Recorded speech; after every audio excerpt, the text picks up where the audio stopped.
وہاں کے علماء ہوں گے، وہاں کے نیک لوگ ہوں گے اور وہ اس کے پاس جائیں گے.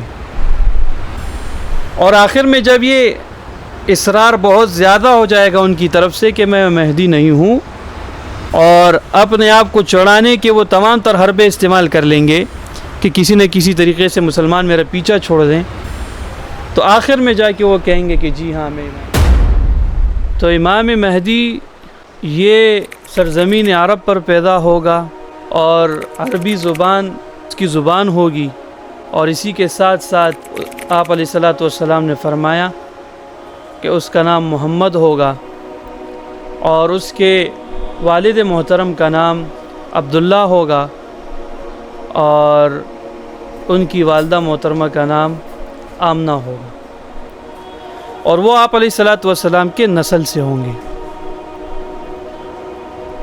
اور جب قیامت کا زمانہ جیسے جیسے قریب ہوتا جائے گا، یعنی جیسے جیسے قیامت قریب آتی جائے گی اور قیامت بالکل قریب ہو جائے تو امام مہدی کا ظہور ہوگا، اور مسلمانوں کا ایک بہت بڑا وفد جو علماء کا ہوگا اور جو نیک اور دیندار لوگ ہیں ان کا ایک وفد اس کی تلاش میں ہوگا. اب بھی لوگ جاتے ہیں، ہر سال علماء اکرام جاتے ہیں امام مہدی کو تلاش کرنے کے لیے.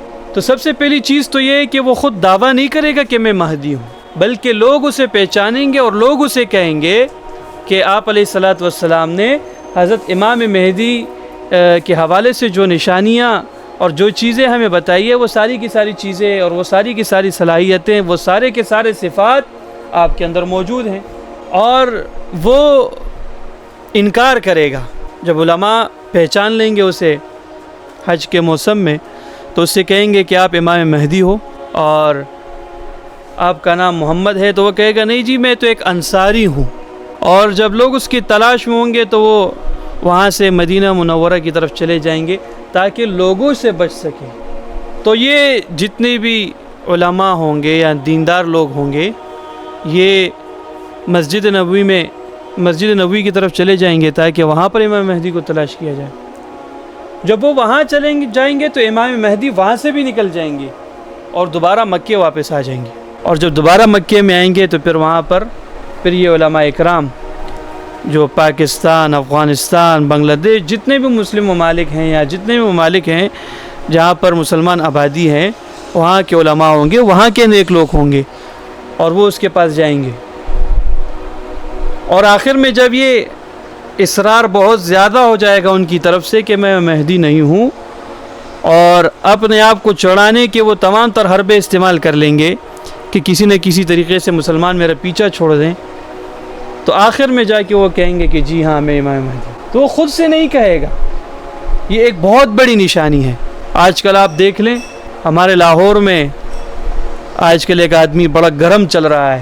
شکل و صورت جب آپ اس کو دیکھیں گے، اس کی شکل و صورت جب آپ دیکھیں گے تو وہ آپ کو مسلمان نظر نہیں آئے گا، اور وہ خود کو امام مہدی کہتا ہے. اور اس کا ایک چیلا ہے، اویس نام ہے اس کا، اور جو انتہائی مکار قسم کا آدمی ہے. اور روزانہ وہ ویڈیوز بناتا ہے اور اس میں وہ دعائیں مانگتا ہے، اور اس چیزوں سے جو ہے لوگوں کو امپریس کرنے کی کوشش کر رہا ہے کہ میں ایک اتنا بڑا داعی ہوں یا اتنا زیادہ علم رکھنے والا ہوں اور اتنی اچھی اچھی دعائیں دیتا ہوں. یعنی ایک اچھے امپریشن دینے کی کوشش کرتا ہے لوگوں کو. اور وہ کہتا ہے کہ جی قاسم بن عبد الکریم جو ہے یہ امام مہدی ہے. اور یہ جو قاسم بن عبد الکریم ہے یہ خود اپنے آپ کو امام مہدی نہیں کہتا، لیکن یہ کون اس کی ایڈورٹائزمنٹ کر رہا ہے؟ یہ اویس نصیر. اور روزانہ مختلف قسم کی چیزیں، محمد قاسم بن عبد الکریم کا ڈریم فلانا. بھائی ڈریموں کے ذریعے اسلام نہیں چلتا. اب وہ کہتا ہے کہ جی مجھے ڈریم آیا ہے، میں نے خواب دیکھا ہے کہ یہ امام مہدی ہے. اس کو کیوں خواب نہیں آ رہے؟ تمہیں خواب آ رہے اور تم کہہ رہے ہو کہ بھائی وہ امام مہدی ہے. اور یہ بھی اس کو ایسے نہیں کہتا کہ بھئی آپ خاموش ہو جائے، کیوں فضول میں اس طرح کی باتیں میری طرف منسوخ کر رہے ہیں. تو پتہ چلتا ہے کہ یہ شوق صرف اویس نصیر کو نہیں ہے بلکہ قاسم بن عبد الکریم کو بھی ہے کہ وہ کسی نہ کسی طریقے سے مشہور ہو جائے.